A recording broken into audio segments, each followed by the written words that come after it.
Assalamualaikum warahmatullahi wabarakatuh. Selamat pagi, salam sejahtera untuk kita semua. Pada hari ini kita akan lanjutkan kuliah perpindahan panas dasar dengan materi kuliah konduksi satu dimensi keadaan tunak.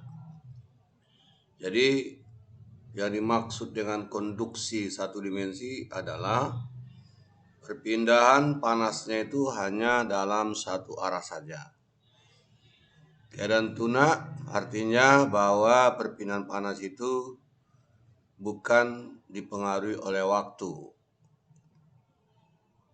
Baik, yang pertama akan saya jelaskan pada dinding datar ya.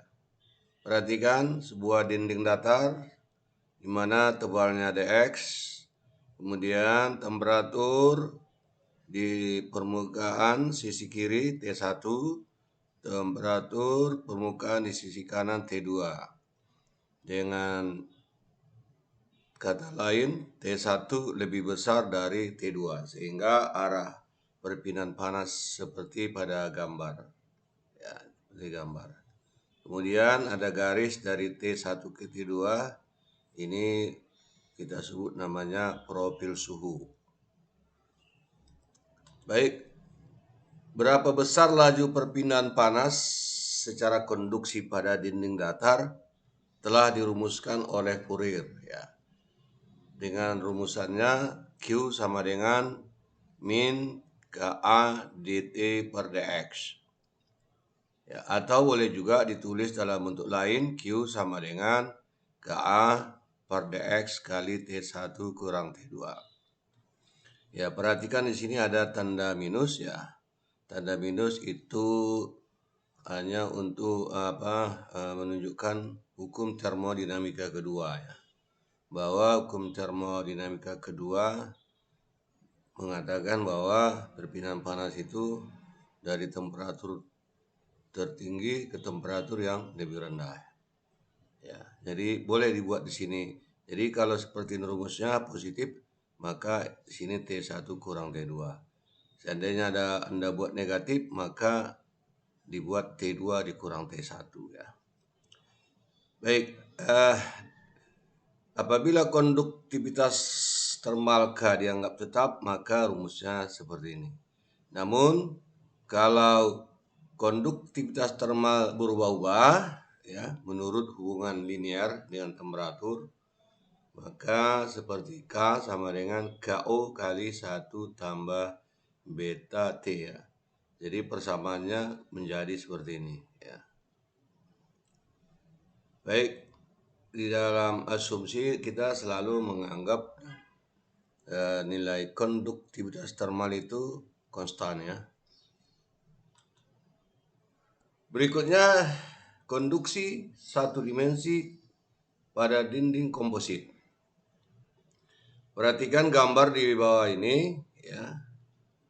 Ada dinding terdiri dari beberapa jenis material. Ya, ada material 1, ada material 2, ada material 3. Jenis materialnya berbeda ya. Tebalnya juga berbeda ya. Ada X1 tebal material 1, X2 tebal material 2, X3 tebal material 3 ya. Nah, di sini ada T1 ya, temperatur di sisi kiri kali ya dari gambar, sementara T4 adalah temperatur di sisi kanan ya. Kemudian T2 itu adalah temperatur perbatasan antara 1 dan 2 atau temperatur pertemuan ya antara 1 dan 2, sedangkan T3 temperatur pertemuan antara 2 dan 3. Kemudian di mana luas perpindahan panas adalah A ya. Perhatikan A-nya ya. Kita lihat di situ bahwa aliran panas itu selalu arahnya tegak lurus terhadap luas perpindahan panas. Dengan menggunakan rumus Fourier ya untuk masing-masing material. Jadi untuk material 1 atau benda 1 Ya, ini aliran kalornya min K1 kali A kali T2 kurang T1 per X1. Ini untuk material 2, min K2 kali A kali T3 dikurang T2 per X2. Sama dengan pada material 3 ya, min K3 kali A kali T4 dikurang T3 per X3. Ya. Jadi kalau Anda mau bikin ini negatif, negatif ini mau diubah ke positif, tinggal diubah ini aja. T1 kurang T2. Ini mau dijadikan positif, ini T2 kurang T3. Ini mau jadikan positif, ini jadi T3 dikurang T4. Sehingga nanti kalau kita selesaikan ya persamaan untuk dinding komposit, seperti ini rumusnya ya. Q sama dengan T1 kurang T4. Jadi T1 tadi temperatur permukaan sisi paling kiri, T4 adalah temperatur permukaan sisi kanannya. Jadi T1 dikurang T4 kita sebut juga namanya beda suhu menyeluruh ya. Kemudian dibagi X1 per K1 kali A tambah X2 per K2 kali A ditambah X3 per K3 kali A. Jadi ini kita sebut namanya tahanan termal ya. Ini tahanan termal pada material 1, ini tahanan termal material 2, ini tahanan termal material 3. Jadi ini berarti jumlah tahanan termal ya. Jumlah tahanan termal. Jadi kalau kita lihat dari rumus ini bisa kita narasikan bahwa laju perpindahan panas sama dengan beda suhu menyeluruh dibagi jumlah tahanan termal. Ini sejalan dengan analogi ya, analogi dengan rangkaian pada aliran listrik ya. Baik, kita lihat.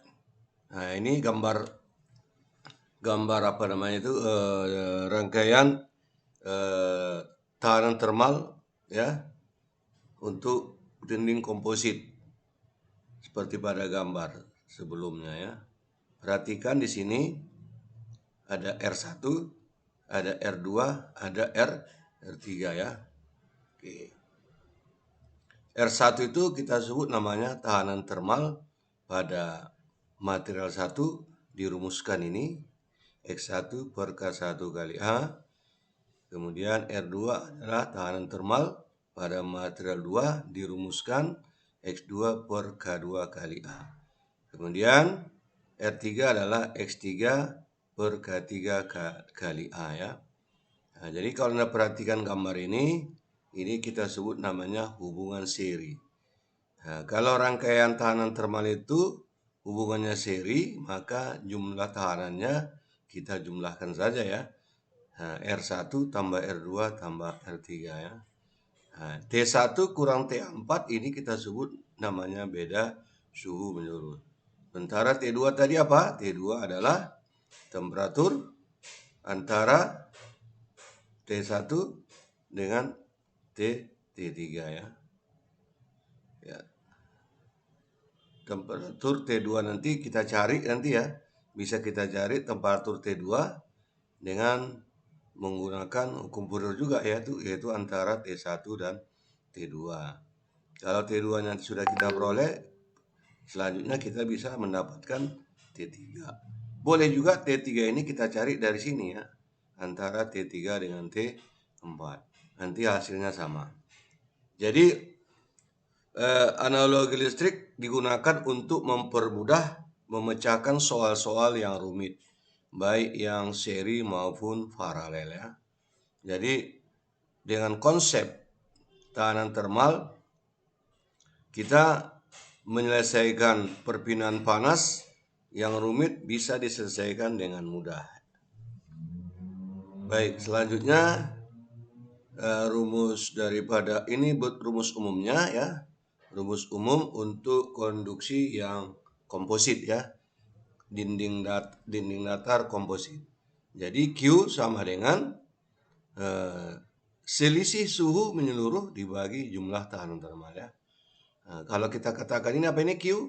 Q besar adalah laju perpindahan panas ya. Laju perpindahan panas sama dengan beda suhu menyeluruh dibagi jumlah tahanan termal. Ya, ini rumus umumnya. Kemudian terkadang hubungan seri dan paralel itu dalam suatu dinding komposit ya, seperti pada gambar ya, seperti ini.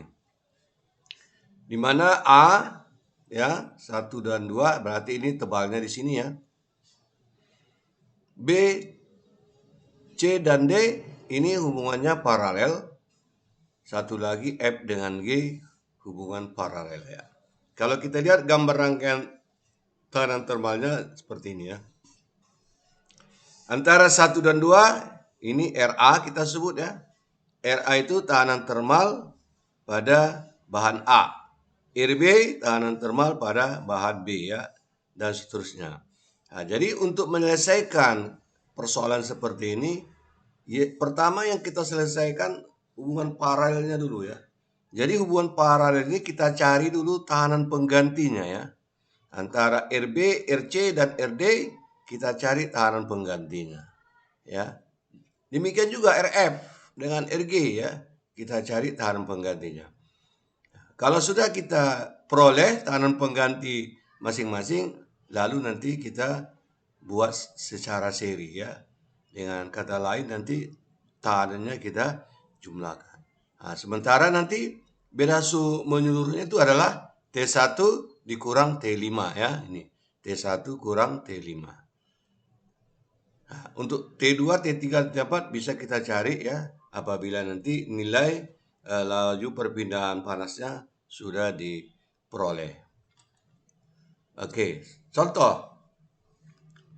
Suatu dinding komposit ya, terdiri dari plat tembaga tebalnya 2,5 cm, kemudian lapis asbestos tebalnya 3,2 mm, dan lapis gelat serat tebalnya 5 cm. Dinding itu mendapat beda suhu menyeluruh sebesar 560 derajat Celcius. Hitunglah laju perpindahan kalor persatuan luas yang melalui struktur komposit itu. Nah, di sini saudara kunci jawabannya, yaitu jawabnya nanti 465,17 watt per meter pangkat 2. Ya, di sini dinyatakan dalam per meter pangkat 2 sesuai dengan pertanyaan. Nah, di sini sudah ada harga K masing-masing untuk dinding ya. K tembaga nilainya 401 watt per meter Celcius. K asbestos 0,078 watt per meter derajat Celcius. K gelas serat 0,043 watt per meter Celcius. Tebalnya juga masing-masing sudah diketahui. Kemudian beda suhu menyeluruh itu adalah T1 kurang T4. Dari soal diketahui 560 derajat Celcius. Nah, coba Anda buktikan nanti ya hasilnya ini ya. Silakan Anda menggunakan penyelesaian konsep tahanan termal. Jadi Anda cari dulu R1, cari R2, cari R3. Kalau sudah dapat R1, R2, R3, jumlahkan. Nah, nanti untuk mendapatkan Q-nya T1 kurang T4, yaitu sudah ada di soal 560 derajat. Dibagi jumlah tahanan ini ya. R1 tambah R2 tambah R3. Hasilnya nanti ini. Silakan Anda buktikan ya. Nah, di sini kan R1 X1 per K1 kali A. Kan gitu ya rumusnya. Nah, Anda cukup cari R1 itu X1 per K1 aja. Karena nanti ya A-nya kan nggak diketahui ya. Jadi persatuan luas jawabannya nanti. Oleh karena itu, untuk mencari tahanan termal masing-masing, cukup dengan menggunakan tebal dibagi konduktivitas termal ya. Silakan Anda buktikan ya. Hasilnya nanti 405,17 watt per meter pangkat 2. Baik, kita lanjutkan. Nah, kita masuk konduksi tunak satu dimensi pada sistem silinder radial ya. Perhatikan gambar ya. Sini ada gambar silinder. Ya, silinder atau boleh juga kita sebut ini pipa ya. Di mana R1-nya adalah jari-jari dalam, R2 adalah jari-jari luar. T1 adalah temperatur sisi dalam, T2 adalah temperatur sisi di luar ya.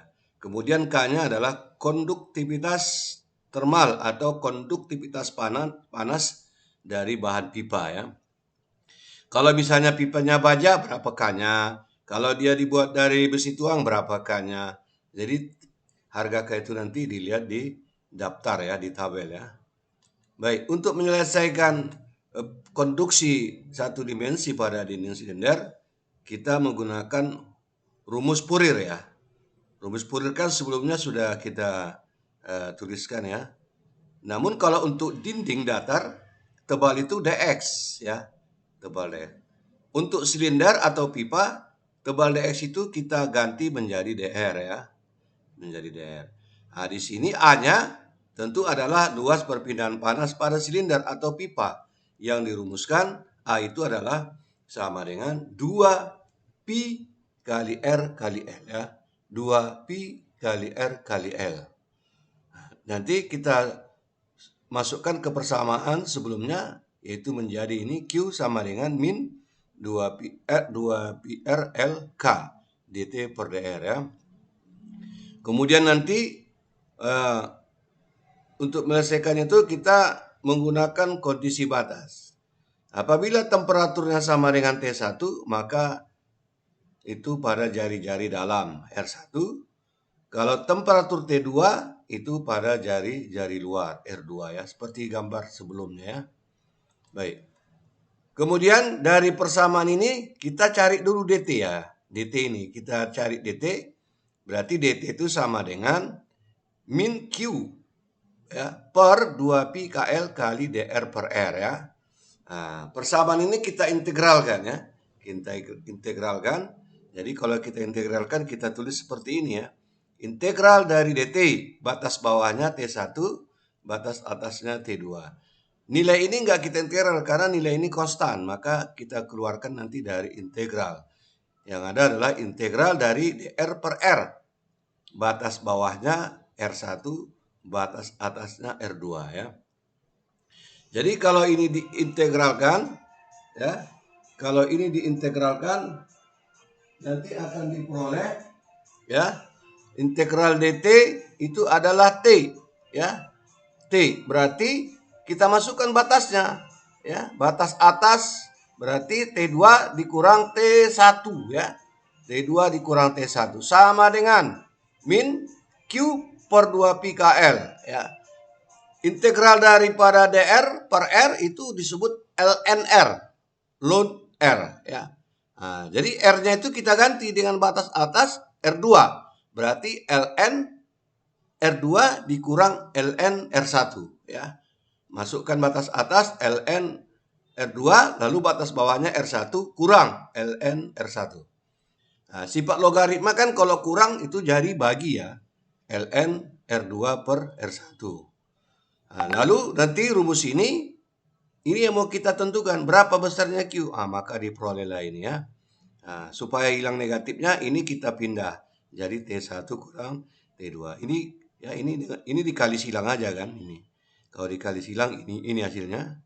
Hasilnya Q sama dengan 2pi KL kali T1 kurang T2 per ln R2 per R1 ya. Nah, inilah rumus untuk perpindahan panas pada silinder ya, atau pada pipa ya. Nah, lalu nanti dari rumus ini yang mana tahanan termal untuk silinder, nanti kita lihat. Yang ini nanti 2pi KL ini kita pindahkan di sini di bawah ini jadi per di sini ya, per 2pi KL. Nah, ini dia ya.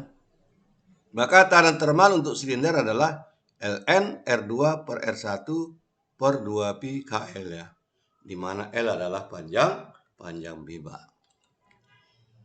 Nah, dinding silinder berlapis dengan kombinasi konveksi. Jadi ada konduksi, ada konveksi ya. Nah, konveksi itu biasanya di apa ya, yang berhubungan dengan fluida. Nah, jadi kalau di dalam pipa di sini ada fluida panas ya, maka temperatur fluida dalamnya ini, sisi dalamnya ini ya, dalam pipa. Kemudian H1 adalah koefisien konveksi sisi dalam. Jadi pipa ini jari-jari dalamnya adalah R1, jari-jari luarnya adalah R2 ya. Nah, untuk mencari jari-jari luar tentu bisa kita hitung, yaitu jari-jari dalam R1 ditambah tebal pipa ini, tambah tebal pipa. Itu untuk mencari R2. Nah, pipa ini dilapisi dengan bahan isolasi misalnya ya. Misalnya isolasi ini ya, bahan 2, kemudian diisolasi lagi dengan bahan 3. Dengan konduktivitas termal yang berbeda ya. Nah, tentu jari-jari R3 ini R3 bisa kita hitung yaitu R2 ya, R2 ditambah tebal isolasi ya, tebal isolasi 2. Untuk mencari R4 adalah R3 ditambah tebal isolasi 3 ya. Kemudian di bagian luar pipa ya, bagian luar pipa itu kan ini lingkungan ya. Biasanya kan lingkungannya itu apa? Temperatur udara sekitarnya ya. Kita anggap inilah temperatur udara sekitarnya. Koefisien konveksi ya bagian luar H2 ya. Nah, lalu kita gambarkanlah rangkaian tahanan termalnya. Nah, perhatikan di sini dari temperatur sisi dalam fluida dengan T1 itu adalah konveksi. Dari T1 nanti ke T2 itu adalah konduksi. Itu di mana tuh? Di dinding pipanya ya, dinding pipa atau pada tebal pipa. Kemudian T2 dengan T3 juga konduksi itu pada isolasi 2. Kemudian antara T3 dengan T4 adalah konduksi juga. Lalu yang terakhir T4 atau temperatur bagian luar dari isolasi yang terluar dengan udara sekelilingnya, temperatur udara sekelilingnya itu adalah konveksi. Jadi kalau Anda perhatikan ini adalah hubungan apa? Hubungan seri ya. Tentu untuk mencarinya kita cari dulu masing-masing ya. Tahanan konveksi 1 berapa? Kita cari nanti ya. Oke. Jadi tahanan totalnya adalah ini ya. Tahanan total R konveksi 1 ditambah tahanan termal pada pipa, ini pada pipa, ditambah tahanan termal pada isolasi 2, ditambah tahanan termal pada isolasi 3, ditambah tahanan termal konveksi ya, sisi luar ya, sisi luar daripada pipa ya, pipa bagian terluar ya. Nah, jadi untuk konveksi tahanan termalnya ini 1/H1 kali A1. Untuk silinder ln R2 per R1 per 2pi LK1. Untuk isolasi ln R3 per R2 per 2pi LK2 ya. Juga untuk isolasi yang ketiga ini ya ln R4 per 3 2pi LK3 ditambah tahanan termal konveksi sisi luar itu 1/H2 kali A4. Ya. Di sini A1 adalah luas perpindahan panas sisi dalam. Berarti untuk mencari A1 menggunakan rumus A1 sama dengan 2pi R1 kali L ya. R1 itu tadi apa? Jari-jari dalam. Ya, jari-jari dalam pipa. Lalu A4 apa? A4 itu adalah 2pi R4 kali L. R4 itu adalah jari-jari terluar ya. Jari-jari isolasi yang kedua ya, jari-jari isolasi yang kedua R4 ya, dimana tadi R4 itu adalah R3 ditambah tebal isolasi ya. Dengan demikian, dengan menggunakan konsep analogi aliran listrik ya, maka laju perpindahan panas kita dapatkan ini beda suhu menyeluruh ya, beda suhu menyeluruh dibagi apa? Tahanan total ya. Nah, seperti itulah cara menyelesaikan apabila pipa ya yang dilapisi dengan beberapa lapisan ya. Nah, biasanya kan pipa itu dilapisi dengan bahan isolasi ya. Oke, baik, kita teruskan. Koefisien perpindahan panas menyeluruh ya. Koefisien perpindahan panas menyeluruh itu merupakan kombinasi ya. Merupakan kombinasi apa? Konduksi dan konveksi. Kalau ada menyeluruh berarti itu perpindahan panasnya tidak hanya satu saja ya. tapi ada dua peristiwa perpindahan panas. Paling tidak konduksi sama konveksi. Perhatikan pada dinding ya, dinding datar ini di sini adalah sebelah kiri kita, ini pelida panas ya. Temperaturnya ini si koefisien konveksinya H1. Lalu di sebelah kanan kita ini namanya pelida dingin ya, konveksi. Di dinding pipa ini ya atau tebalnya itu adalah apa? Peristiwa konduksi. Maka jumlah tahan termalnya ya seperti ini ya. Nah, ini 1/1A tambah L per KA tambah 1/2 kali. Mirip dengan ini kan? Ini ada, ini ada. Tapi di sini beda. Karena apa? Perbedaan itu karena di sini L per KA karena pada dinding ya. Pada dinding datar ya. Maka yang dikatakan koefisien perpindahan panas menyuruh itu adalah kita buat simbolnya U ya.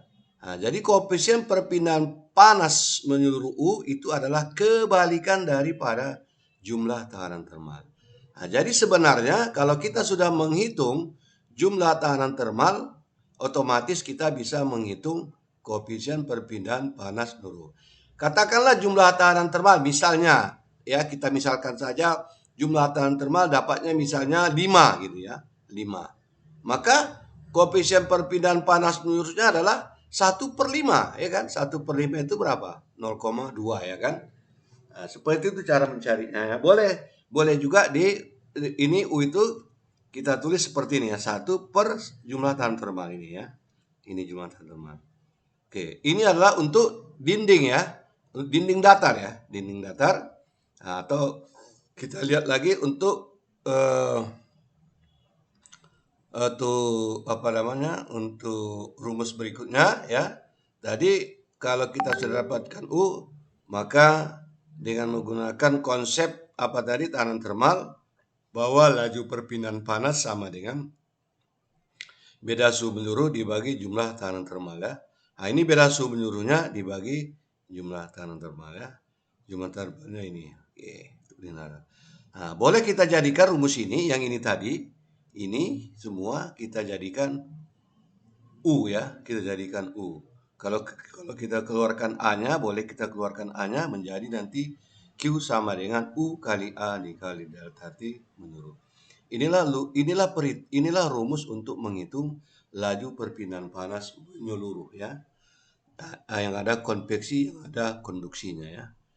Oke, berikutnya untuk dinding komposit ya, dinding komposit ya. Tentu dinding komposit ya tebal dindingnya lebih dari satu lapisan. Nah, jadi kita tambah aja. Tadi kan hanya satu lapisan saja. Nah, ini ada 3 ya. Ada tebal lapisan A, ada tebal lapisan B, ada tebal lapisan C. Dengan masing-masing konduktivitas termalnya berbeda ya. Ada Ka, ada Kb, ada Kc ya. Nah, gambar rangkaian tahan termalnya seperti ini ya. Nah, antara ini ya temperatur pelida panas ini, temperatur pelida panas ini ke sini itu namanya konveksi ya. Jadi perpindahan panas dari sini kemari itu konveksi. Ya, dari sini kemari konduksi, dari sini kemari konduksi, kemudian dari sini kemari konduksi, kemudian dari sini keluar atau temperatur lingkungan di sini pelida dingin itu adalah konveksi. Dengan cara yang sama kita akan dapatkan nanti apa? Koefisien perpindahan panas menyeluruhnya ini ya. Nah, perhatikan di sini kan. Nah, kalau tadi dia satu lapisan saja, ini nggak ada ya, ini tidak ada. Tapi kalau ada ini tambahkan aja lah ya. Kalau lagi ada lapisan lagi tambah lagi ya. Tinggal tambah ya. Nah, itulah untuk menghitung koefisien perpindahan panas menyeluruh ya. Sehingga laju perpindahan panas kita dengan menggunakan konsep tahan termal ya sama aja seperti tadi ya. Nah, di sini beda suhu menyeluruh itu adalah dari sini ya. Temperatur pelida panas dikurang temperatur pelida dingin ya. Nanti untuk mencari ini temperatur di permukaan kiri, kemudian T2, T3 dan temperatur permukaan kanan itu bisa kita cari apabila ini nanti sudah kita peroleh ya. Baik. Nah, ini contohnya dinding komposit, silakan Anda cari nanti ya. Ini cari ini tahanan konveksi, ini konduksi ya. Ini konveksi ya. Silakan Anda cari U-nya. Kalau sudah dapat U nanti dapat Q-nya ya. Baik. Nah, ini satu lagi untuk silinder berlapis ya. Nah, gunakan aja rumus sebelumnya. Ini kan gambar sebelumnya ya kan sama. Nah, cuma di sini sudah diketahui apa data-datanya ya. Jadi di dalam pipa ini ada uap ya, suhu uapnya 300 derajat Celcius. Berarti ini 300 derajat Celcius. Kemudian jari-jari dalam R1 itu adalah diameter dalam pipa dibagi 2 ya. Nah, jadi jari-jari dalam itu diameter dalam dibagi 2, berarti 10 cm dibagi 2, 5 cm ya. Kemudian untuk mencari R2, R1 ditambah tebal pipa. Tebal pipa diketahui 5 mm. Ya, disamakan satuannya. 5 mm itu kan sama dengan 0,5 cm. Berarti R2 adalah R1 tadi berapa? 5 cm ditambah tebal pipa 0,5 berarti R2 5,5 cm. Ya, untuk mencari R3 tambahkan lagi dengan tebal isolasi ini. Di mana tebal isolasinya 9 cm. Berarti 5,5 cm ditambah 9 cm 14,5 cm. Itu R3. Untuk mencari R4 tambah lagi tebal isolasi ini. Berarti R3 tadi berapa? 14,5 cm ditambah tebal 4 cm. Jadi R4-nya 14,5 tambah 4 cm 18,5 ya.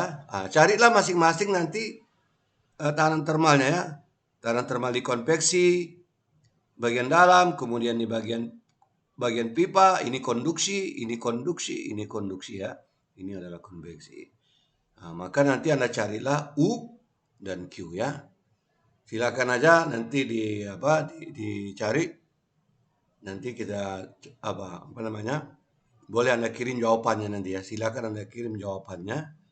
Nanti saya periksa apakah memang penyelesaian contoh soal ini sudah benar ya. Baik, kuliah kita untuk hari ini saya cukupkan saja. Mudah-mudahan topik kuliah kita pada hari ini bisa Anda kembali lihat nanti ya dan pahami. Kalau ada yang kurang jelas silakan ditanya, boleh ya boleh di call langsung atau boleh melalui WA ya. Demikian kuliah kita pada hari ini. Terima kasih atas perhatian saudara semua. Selamat pagi. Assalamualaikum warahmatullahi wabarakatuh.